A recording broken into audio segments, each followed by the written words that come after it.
I'm here with Max Smith from Moment Skis, and we are going to talk about some of the new stuff you guys have going on, most notably a ski that a lot of attendees and reviewers have been talking very highly about that you unveiled here at the summit. So why don't you kick it off? What's the background and origins of the ski here in the middle? Yeah, absolutely. So we have the new Countach, comes at a 110 underfoot waist. And the idea behind this was finding a middle point between our more twin-rockered and playful Wildcat series and the more flatter-tailed directional Commander series. So looking for a ski that was just a touch more stable, touch more confidence-inspiring, but not quite as demanding as a two-sheet of Titanol metal laminate, really directional charger. So we're still featuring tip rocker on there. We have more of a tail splay, so it's not so much a rockered tail, but not a completely flat tail, the in-between point there. -8 mount slots right in between the -6 of the Wildcat, the -10 of the Commander.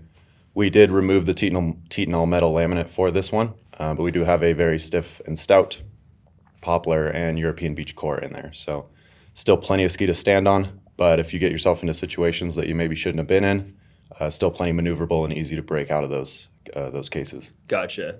So for someone like you or Tyler or any of the Moment crew, kind of what scenarios would you be breaking out the Countach instead of a Wildcat or Commander? Yeah, absolutely. So Tyler specifically competing in the big mountain competitions, if it is just the absolute worst conditions out, icy, chundery, cruddy, really needs that solid edge hold and really damp ski, that's when he's leaning towards the Commander. Mm-hmm. Just having a lot more stability, and he's going to power through any time of maneuverability that he needs out of that. If it's any kind of soft, maybe in between there and being really icy, or any kind of soft snow, that's where the Countach can really come in. It allows him to throw more tricks, be a little bit more maneuverable and playful, while still being able to stand on it after big cliff drops or really, really long and fast runouts. Mm-hmm. Gotcha. So talking about stability, you mentioned it's got a pretty substantial poplar and beech core. What are we talking about in terms of weights? Do you know? It should be slotting just a tad heavier than our Wildcat 108 series. Obviously, without the Titanol metal laminates in there as the Commander, it will be a touch lighter. By no means a lightweight ski. It does have some heft to it. So we should be hitting right around that 2,000 to 2,200 gram per ski in the 188. Gotcha. As a rough remembrance of yeah. In terms of the length offerings, what are the options? So we have the 182 here. We also have the 188 length here to test it at the Blister Summit. We'll also be sizing that into a 176 and a 194 for people who want that really big ski. Gotcha. So covered lengths, what's the side cut radius looking like for these skis? So in the 188 length, we're going to have a 21 meter side cut, and that is an average across our dual radius side cut. So a little bit shorter in the front for really driving, tighter turns, really pressure in the front of the boot, and slightly bigger in the back so that if you do have to do a big run out, you can stand up a little bit more, use that longer arc to make the bigger turns. With the other lengths, you're looking for that 21 meter to scale, about 1.5 meters, either way going up or down in sizing there. Gotcha. And then looking to the whole lineup, anything else you want to highlight specifically that is either new for next year or that has been updated recently?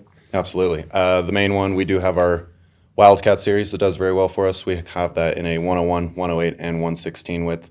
The 116 will bump to 118 when you go to the 190 length. And then this year we did introduce a 196 length, mostly so Jonathan finally had a big enough ski to stop complaining. But that's been really exciting.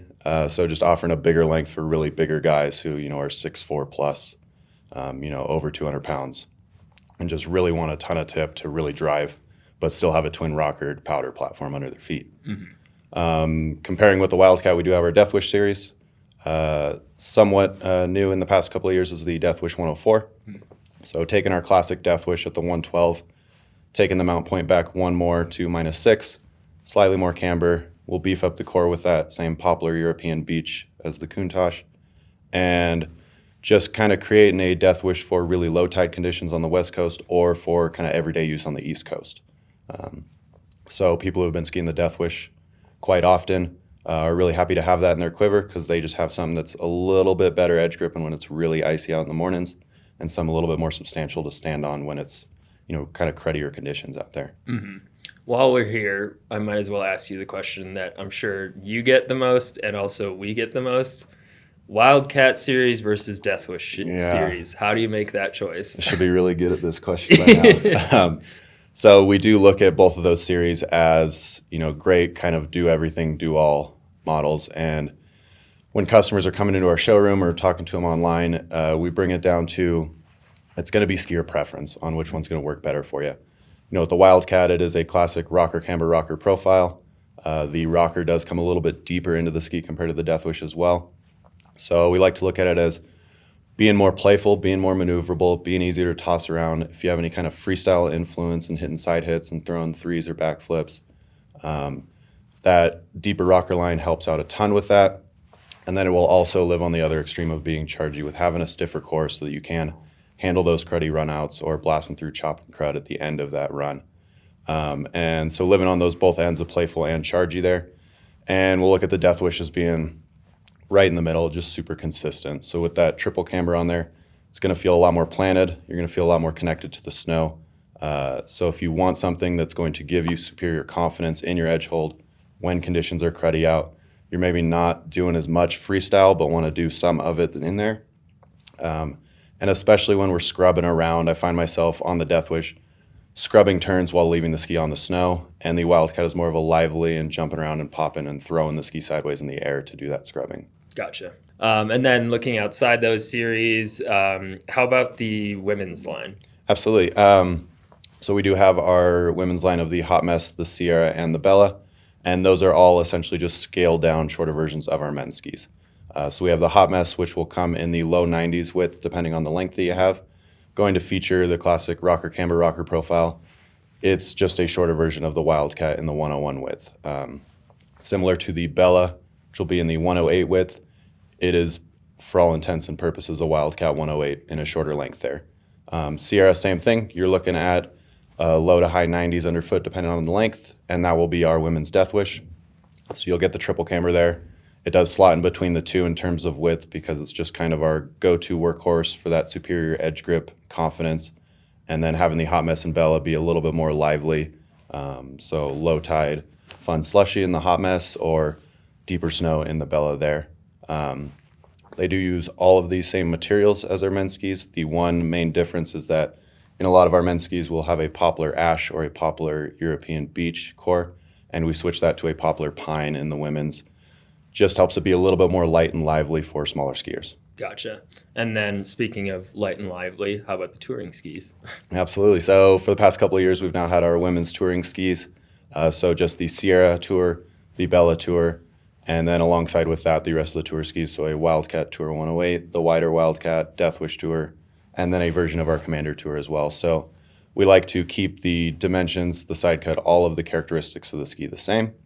We're just shaving some weight by switching certain composites, like going from the poplar to the lightweight Polonia wood, dropping some of the fiberglass weight there. So the nice thing is that if you like a Wildcat 108, the tour version, you're going to feel right at home, jump right on it and go. Gotcha. And on all this talk about construction, we might as well reiterate, excuse me, for the people who don't know, you make your skis yourselves. We do. In the U.S. Is there anything you want to highlight in terms of, like, not many people see skis being made or even know how they're made. It's not an easy process from what I understand. But can you tell us a bit, especially fairly recently, you guys completely moved shop. I mean, probably just down the road, but maybe talk us through some of the changes that have been happening at the company in the past couple of years. Absolutely. So a year and a half ago, we were actually over in Sparks. It's the neighboring city to Reno. You won't even know if you drive from one to the other.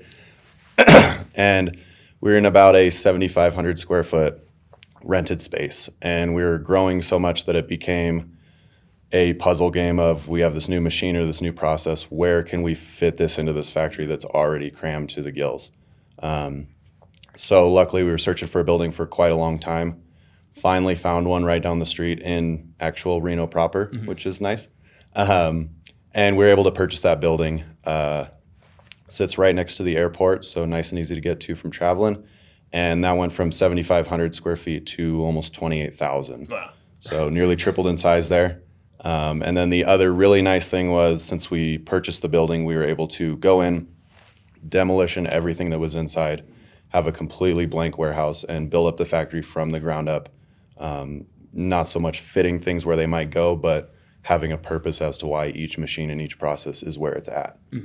On top of that, our showroom grew 3 times in size as well.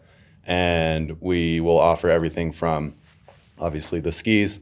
We have a ton of different bindings. We have a great boot fitting service there. And then we'll do all the typical things of mounting, repairs, tunes, waxes, the whole 9 yards to keep skis going for as long as we can. Gotcha. Yeah, I'm looking forward to visiting at some point. I really need to get out there to ski in the spring. Yeah. Hopefully. But yeah, actually, for people who haven't, our reviewer Kara did a Gear 30 podcast with Fossa about boot fitting, and it's a really good one, especially for people who are interested in how boot fitting might differ depending on like your end use application. Like they were focused in that episode on big mountain boot fitting and like is that a thing and how that plays out. So it's definitely something on my bucket list to check out. And surprisingly enough, we have a ton of customers that come through the door. Like I listen to this podcast. I'm here to get boot fits everywhere from, the immediate Reno area to the greater Tahoe area out to the Bay Area, to the point where we've had to start doing it by appointment only. And it is, every slot's booked every day of the week. So boot fitting has been going incredibly well for us. And then people get to hear about the skis because they're there for an hour or two, watch some Red Bull TV, give tours of the factory every day, so showing people how we take raw material, putting that through all of our processes, coming out with a finished ski at the end. And then on top of that, much like what we're doing right here, we do offer completely free demos throughout our winter season to people who are able to swing by the factory and pick one up. Awesome. All right. Well, thank you very much for filling us in on what's happening at Moment for 23-24. I have yet to ski the Countach, but a lot of other people have, with very positive opinions so far. So it just snowed 6 inches, actually. Today's the day for it. While we're recording this, everyone is out skiing POW. So hopefully I'll be able to do the same later today. But appreciate your time, and thanks for filling us in. Thank you.